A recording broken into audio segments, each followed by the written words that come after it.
نحمده ونصلی علی رسولہ الکریم اما بعد۔ ترجمے والے قرآن پاک کا صفحہ نمبر 973، 26واں پارہ سورہ ذاریات، دوسرا رکوع، آیت نمبر 24 تا 30۔ اعوذ باللہ من الشیطان الرجیم، بسم اللہ الرحمن الرحیم۔ هل اتاک حدیث ضیف ابراہیم المکرمین اذ دخلوا علیہ فقالوا سلاما قال سلام قوم منکرون فراغ إلى أهله فجاء بعجل سمين فقربه إليهم قال ألا تأكلون فأوجس منهم خيفة قالوا لا تخف وبشروه بغلام عليم فأقبلت امرأته في صرة فصكت وجهها وقالت عجوز عقيم قالوا كذلك قال ربك إنه هو الحكيم العليم۔ صدق اللہ العظیم۔ پچھلی آیات میں تذکرہ تھا قیامت کے ماننے والوں کا بھی نہ ماننے والوں کا بھی، اور ان کے انجام کا، متقین کا انجام بھی تھا اور منکرین کا۔ تو اب متقین کے جو امام ہیں انبیاء، ان کے تذکرے آ رہے ہیں، اور اس کے ساتھ ساتھ انبیاء کی جو قوم منکرین تھیں ان کا بھی تذکرہ آ رہا ہے۔ تو دونوں کا بھی انجام بھی آ رہا ہے کہ اللہ تعالیٰ کی طرف سے عذاب آئے اور انبیاء اور ان کے ماننے والے بچ گئے، اور جو دوسرے تھے وہ پکڑے گئے۔ اب اللہ تعالیٰ نے حضرت لوط علیہ السلام کی قوم پر جب عذاب بھیجا تو جو فرشتے عذاب لے کر آئے وہ لوط علیہ السلام سے پہلے ابراہیم علیہ السلام کے پاس آئے اور آ کر ان کو بیٹے کی خوشخبری دی۔ دوسری جگہ نام ہے، یہاں ان آیات میں نام نہیں ہے۔ یہ حضرت اسحاق کی خوشخبری تھی، جن کے ساتھ پھر ان کے بیٹے یعنی ابراہیم علیہ السلام کے پوتے حضرت یعقوب کی بھی خوشخبری دے دی گئی۔ ابراہیم علیہ السلام کی عمر اس وقت 120 سال اور ان کی اہلیہ کی عمر 100 سال، تقریباً ایک کم 100 سال لکھی ہے۔ اب اتنی عمر میں جا کر انسان کی اولاد نہیں ہوتی، اب ان کی اولاد تھی بھی نہیں، تو وہ فرشتے آئے انسانی شکل میں، اور نبی عالم الغیب نہیں ہوتے، تو انہوں نے دل میں کہا کہ یہ اجنبی لوگ ہیں، مسافر ہیں، ہماری بستی علاقے کے تو نہیں ہیں، کہیں سے دور سے آئے ہوں گے، لہذا پہلے ان کے کھانے کا انتظام کرنا چاہیے۔ تو وہ ان کو سلام کر کے ان کو بٹھا کر گھر چلے گئے، اور ایک انہوں نے اپنے جانوروں میں سے بچھڑا لیا۔ اب اس کے لیے لفظ آیا ہے سمین۔ سمین موٹے تازے کو بھی کہتے ہیں اور سمین بھنے تلے کو بھی کہتے ہیں۔ تو یا تو معنی ہے وہ موٹا تازہ بچھڑا پکڑ کے لائے، یا پھر یہ کہ وہ بچھڑا لائے جو بھونا گیا تھا، اس کو بھون کر لایا گیا۔ اب وہ لے آئے، اتنی دیر فرشتے بیٹھے رہے۔ جب وہ بچھڑا ذبح ہو گیا، اس کا سالن بن گیا، وہ لے کر آئے، لا کر رکھا۔ اب فرشتے تو نہیں کھایا کرتے، وہ تو نور سے بنے ہیں، اور نور سے جو بنا ہو وہ کھایا پیا نہیں کرتا۔ جو نور ہوتا ہے وہ کھاتا پیتا نہیں ہے۔ یہ تو بشر کا کام ہے کھانا پینا، یا جنات کا کام ہے کھانا پینا، انسان فرشتوں کا تو کام ہی نہیں۔ اب تو وہ تو کھا ہی نہیں سکتے۔ فرشتہ انسانی شکل میں بھی آ جائے پھر بھی نہیں کھا سکتا، وہ کھانا اس کی فطرت میں نہیں ہے۔ اب وہ انہوں نے ہاتھ ہی نہیں بڑھایا کھانے کی طرف۔ تو ابراہیم علیہ السلام کو کچھ خدشہ ہوا کہ کہیں ہمارے دشمن تو نہیں ہیں، کیونکہ اس زمانے میں دستور تھا کہ لوگ اپنے دشمن کا کھانا نہیں کھایا کرتے تھے، اور جس کا کھانا کھا لیتے تھے پھر اس سے دشمنی نہیں کرتے تھے، جس کو آج کل کہتے ہیں نا نمک حرامی، اس کا نمک کھایا اور پھر اس کے ساتھ دشمنی کریں، وہ نہیں کرتے تھے۔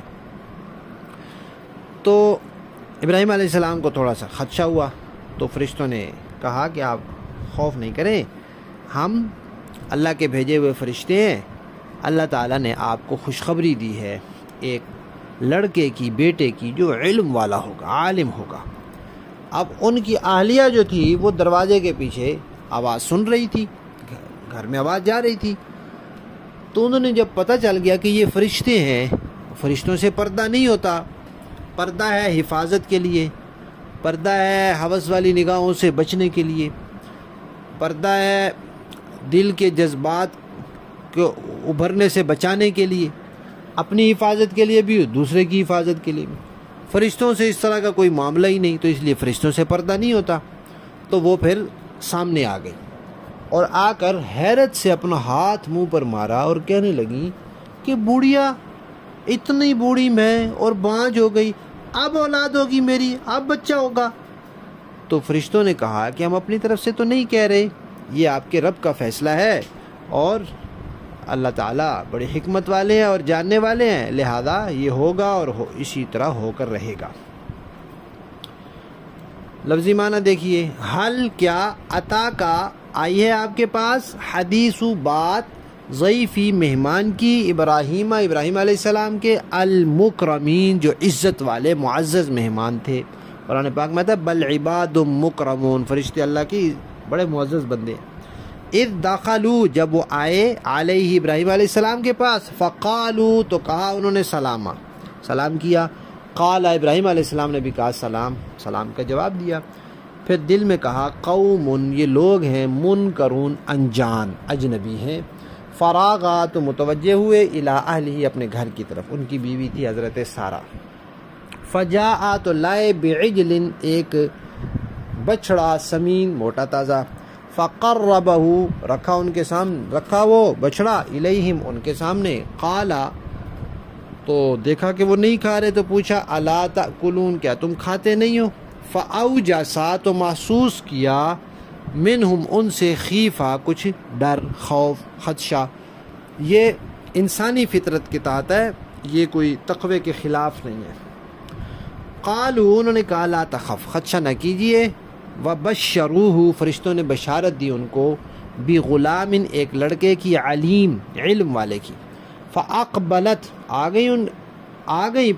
گئی امراتہ، ان کی بیوی، فی سرۃ، حیرت میں، بولتی ہوئی، فسکت، مارا ہاتھ انہوں نے، وجہہا، اپنے چہرے پر، وقالت، اور کہنے لگی، عجوز، ایک بڑھیا، عقیم، بانجھ، یہ بچہ جنے گی؟ قالو، فرشتوں نے کہا کذالک، ایسے ہی ہوگا، قال ربک، آپ کے رب نے فرمایا ہے، یا ایسے ہی آپ کے رب نے فرمایا ہے، انہو، یقیناً وہ، ہوا، وہی، الحکیم، بڑی حکمت والا ہے، العلیم، جاننے والا ہے، اس کے لیے کیا مشکل ہے۔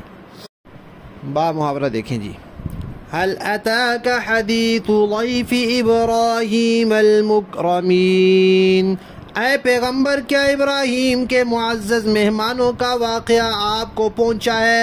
اذ دخلوا علیہ فقالوا سلاما، جب وہ ابراہیم علیہ السلام کے پاس آئے تو انہوں نے سلام کہا، قال سلام، ابراہیم علیہ السلام نے بھی سلام کہا، قوم منکرون، اور دل میں سوچا کہ یہ کچھ انجان لوگ ہیں، فراغ الی اہلہ فجاء بعجل سمین، پھر وہ چپکے سے اپنے گھر والوں کے پاس گئے اور ایک موٹا سا بچڑا لے آئے، فقربہ الیہم قال الا تأکلون، اور اسے ان مہمانوں کے سامنے رکھا، کہنے لگے کیا آپ لوگ کھاتے نہیں؟ فأوجس منہم خیفہ، اس سے ابراہیم علیہ السلام نے ان کی طرف سے اپنے دل میں ڈر محسوس کیا، قالوا لا تخف وبشروہ بغلام علیم، انہوں نے کہا ڈریے نہیں، اور انہیں ایک لڑکے کی خوشخبری دی جو بڑا عالم ہوگا، فأقبلت امرأته في صرة فصكت وجهها وقالت عجوز عقیم، اس پر ان کی بیوی بولتی ہوئی آئی اور انہوں نے اپنے چہرے پر ہاتھ مارا اور کہنے لگی کیا ایک بانجھ بڑھیا بچہ جنے گی؟ قالوا كذلك قال ربك، مہمانوں نے کہا آپ کے پروردگار نے ایسا ہی فرمایا ہے، انہ هو الحکیم العلیم، یقین جانو وہی ہے جو بڑی حکمت والا ہے اور بڑے علم والا ہے۔ صدق اللہ العظیم۔